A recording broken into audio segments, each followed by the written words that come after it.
국민대학교 기계공학부 조백규 교수입니다. 제가 하는 연구 분야는 휴머노이드 로봇, 그리고 사종 로봇과 같은 다리가 달린 다리형 로봇이 연구 분야입니다.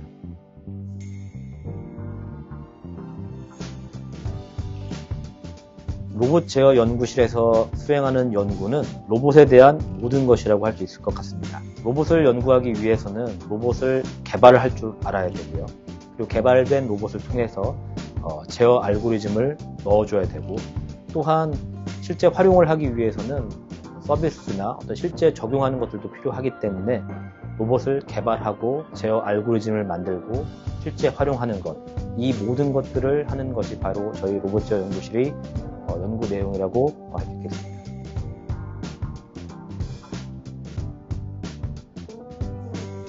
휴머노이드 로봇은 어떻게 보면 사종 로봇보다도 훨씬 더 먼저 연구가 이제 시작됐던 로봇입니다. 그런데 역사적으로 생각을 해보면 기술적인 그 수준이 좀 떨어졌기 때문에 실생활에서 휴머노이드 로봇을 활용하거나 적용하거나 알고리즘을 개발하는 것이 쉽지는 않았었거든요. 그래서 최근 몇 년간은 사종 로봇에 대한 연구가 활발했었고요. 그 이후에 AI에 대한 기술이 발전하면서 휴머노이드에 대한 연구가 다시 활발하게 진행이 됐는데요. 그래서 연구의 어떤 난이도 관점에서는 휴머노이드 로봇은 조금 더 어렵고 사종 로봇은 조금 더 쉽다, 이렇게 이야기할 수 있는데, 그런 기술적인 관점, 설계라던가 제어 알고리즘의 프레임워크는 전반적으로 동일하다고 볼 수 있습니다. 그래서 다리가 달려있고 다리를 기반으로 움직이고 이 다리들을 어떤 식으로 제어를 하는지에 대해서는 비슷하기 때문에 사종 로봇, 휴머노이드 로봇의 차이점이 크다고 할 수는 없고요. 유사한 로봇이다라고 볼 수 있겠습니다. 같은 맥락에서 수중 보행 로봇에 대해서 좀 말씀을 드리면 사종 로봇, 휴머노이드 로봇과 수중 로봇도 별 차이는 없습니다. 그럼에도 불구하고 수중에서 로봇이 보행을 한다는 것은 그만큼 난이도가 더 올라갑니다. 두 가지 관점으로 말씀드릴 수 있을 것 같은데, 첫 번째는 방수가 된 설계입니다. 기존의 휴머노이드 로봇들은 실험실이나 혹은 비가 내리거나 물이 튀는 정도의 환경에서 움직이기 때문에 방수에 대해서 신경을 그렇게 많이 안 쓰거든요. 그런데 물 속에서 움직이고 이동을 하려면 방수가 굉장히 중요합니다.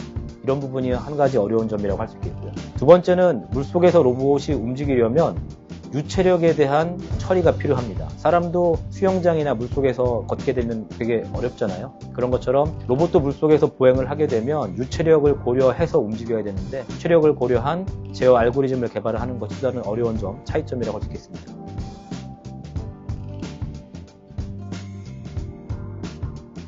우리가 생활하고 있는 주변을 잘 생각을 해보면 험지가 아닌 곳이 없습니다.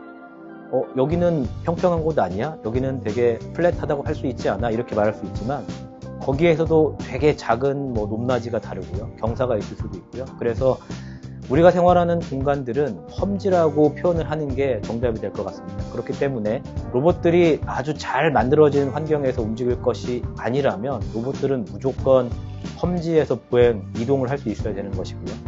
저희 연구실의 목표는 휴머노이드 로봇을 만들어서 실생활에 활용을 하는 것을 목표로 하고 있기 때문에 험지에서 보행하는 것이 어떻게 보면 가장 기본적인 기능이라고 할 수 있겠습니다.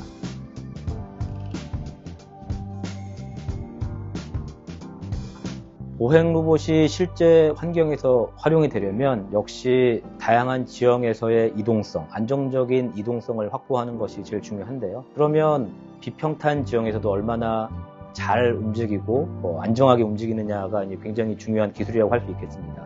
그렇기 때문에 이런 문제들을 해결하기 위해서는 로봇 하드웨어 관점에서 빠르게 반응하는 그 반응성이 필요하고요. 알고리즘 관점에서도 로봇이 균형을 잃었거나 주변 환경에 영향을 받았을 때 어디에 얼마나 빠르게 어떻게 움직여야 되는지를 결정하는 알고리즘 개발이 중요하거든요.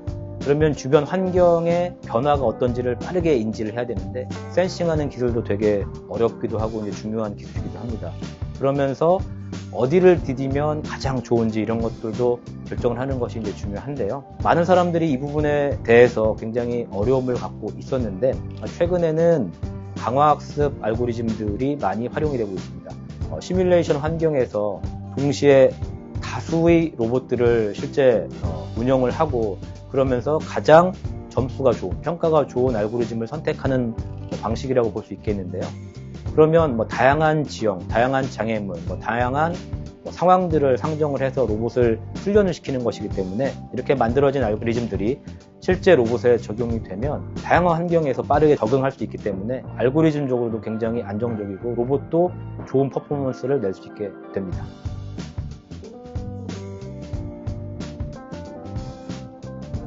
현재 제가 수행하는 정부 과제들에 대해서 간단하게 좀 정리해서 말씀을 드려보겠습니다. 다목적 로봇 플랫폼이라고 한다면 휴머노이드 로봇 개발, 혹은 사종 로봇 개발, 이런 하나의 기능을 하는 로봇 말고요. 변신을 할 수 있는 그런 다목적 플랫폼을 개발을 하는 것을 수행을 하고 있습니다. 국방부에서도 평지에서는 바퀴로 이동을 하면서 계단이나 험지가 나왔을 때는 다리로 이동을 하는 그런 로봇들을 필요로 하고 있는데요. 이런 다목적 로봇들을 국방부 과제로서 수행을 하고 있고요. 두 번째로 연구하고 있는 내용은 험지에서의 보행 기술 개발이라고 할 수 있겠습니다. 실제 환경에서 로봇이 이동을 하기 위해서는 험지에서도 안정적으로 이동을 하는 보행 기술이 필요합니다. 따라서 다양한 환경에 대해서, 그리고 다양한 외란이 들어왔을 때에 대해서도 안정적으로 로봇이 넘어지지 않으면서 이동할 수 있는 기술, 그런 연구가 두 번째 연구 내용입니다.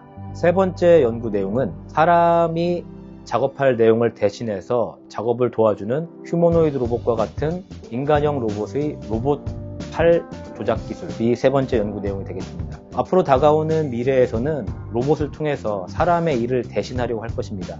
그렇게 되면 결국에는 사람의 팔로서 무엇인가를 해야 되는데요. 이와 같은 기초 알고리즘을 개발을 하는 것이 미래의 산업과 기술을 확보하는 데 중요하다고 생각을 하기 때문에 이에 대한 로봇 팔 조작 알고리즘 개발을 세 번째 연구 내용으로 하고 있습니다.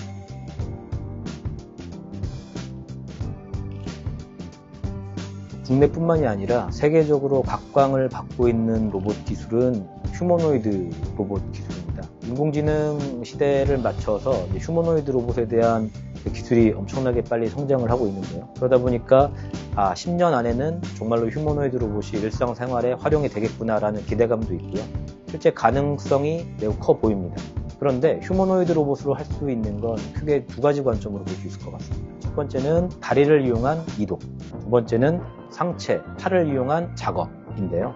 현재까지 발전된 기술로만 봐도 다리를 이용한 이동은 이미 충분한 연구가 이루어졌고 충분히 활용 가치가 높습니다. 하지만 아직 팔로 할 수 있는 작업들은 아직 연구할 것도 많고요. 해야 될 일도 많습니다. 그래서 지금부터 향후 10년 동안은 휴머노이드 로봇의 팔과 손을 이용한 작업에 대한 연구들이 아마 활발할 것이고요.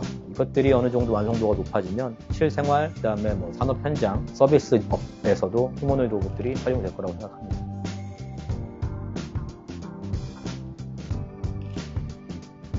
제가 로봇을 연구하는데 생각하는 기본적인 철학은 실용성이라고 생각을 합니다. 지금 연구하고 있는 것들이 빠르게 우리의 생활에 들어와서 도움이 되는 것이 좋겠다라는 생각을 많이 하고 있습니다. 그래서 실용적인 로봇을 개발을 하는 것이 가장 중요하다고 생각을 하고 있습니다. 제가 저희 학생들과 다양한 로봇 경진대회나 외부 활동을 많이 하려고 하는데요. 그 이유도 결국에는 실제 환경에서 로봇을 운영을 하면 땅이 미끄러져서 넘어진다던가, 혹은 약간의 물기가 있기 때문에 미끄러진다던가, 혹은 비가 조금 내려서 로봇이 운용이 안 된다던가, 실험실에서는 도저히 느낄 수 없는 것들을 느끼게 되거든요. 그렇게 하다 보면 실제 사용할 수 있는 로봇 기술을 확보하는 것도 더 빠르게 된다고 생각을 하고 있습니다.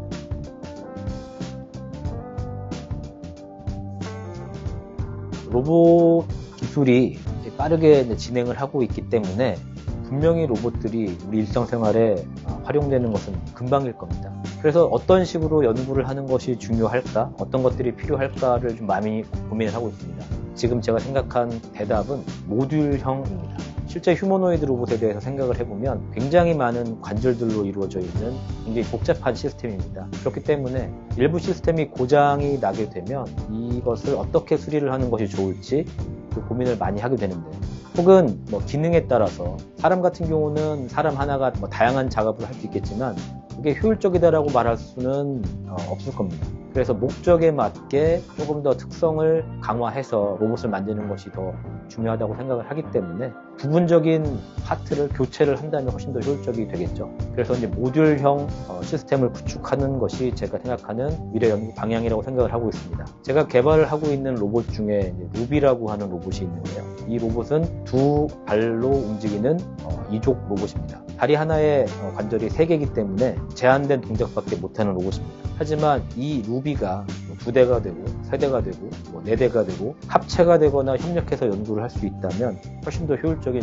활용을 할 수 있을 것이라고 생각을 하거든요. 그래서 저는 이 루비라는 로봇이 또 하나의 모듈형 플랫폼이라고 할 수 있을 것이라고 생각을 합니다. 이렇게 확보한 모듈형 플랫폼을 이용을 해서 합체를 하게 되면 사종 로봇도 될 수 있고요. 휴머노이드 로봇도 될 수 있고요. 켄타우루스 같은 조금 다양한 형태의 로봇도 될 수 있고, 이렇게 합치된 로봇들은 뭐 다양한 곳에 활용할 수 있기 때문에 훨씬 더 효율적이고 미래지향적인 로봇이라고 할 수 있을 것 같습니다.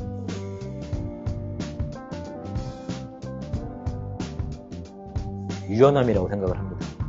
지금 이 로봇 분야는 정말 상상도 못할 정도로 빠르게 변하고 있습니다. 새로운 기술들, 새로운 알고리즘, 새로운 로봇들, 정말 하루가 다르게 공개가 되고 발표가 되고 있거든요. 내가 하고 있는 연구가 며칠 지나면 이미 끝나고 다른 연구가 시작이 되고 있어요.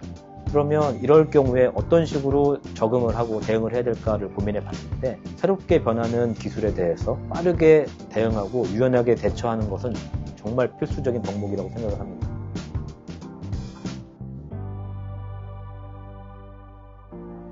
로봇 제어 연구실에서 함께 연구를 하고 싶은 학생들은 열정이 넘치는 학생들입니다. 그리고 뭐 다르게 표현을 하면 덕후라고도 우리들이 많이 얘기하는 덕후들이 로봇 연구를 하는데 정말 큰 역할을 하는 것 같아요. 제가 시켜서 로봇 연구를 할 수는 없죠. 그리고 뭐 부모님이 시켜서 로봇 연구를 할 수도 없고요. 현재까지 아직까지도 로봇이라고 하는 이 분야가 취업이 그렇게 잘 되는 장밋빛을 보여주는 분야는 아닙니다. 그럼에도 불구하고 로봇 연구를 할 수 있으려면 본인의 그 열정과 본인이 로봇에 대한 어떤 애정, 사랑이 넘쳐야만 연구를 할 수가 있습니다. 그리고 지금 현재 저희 연구실에 있는 학생들도 대가를 바라면서 현재 로봇 연구를 하고 있지는 않거든요. 정말 순수하게 로봇에 미쳐있고 로봇을 좋아하고 로봇이 재미있으니까 연구를 하고 있습니다. 로봇 제어 연구실은 그런 열정이 넘치는 덕후들로 모여있는 그런 연구실입니다. 준비들 화이팅! 알씨는 화이팅!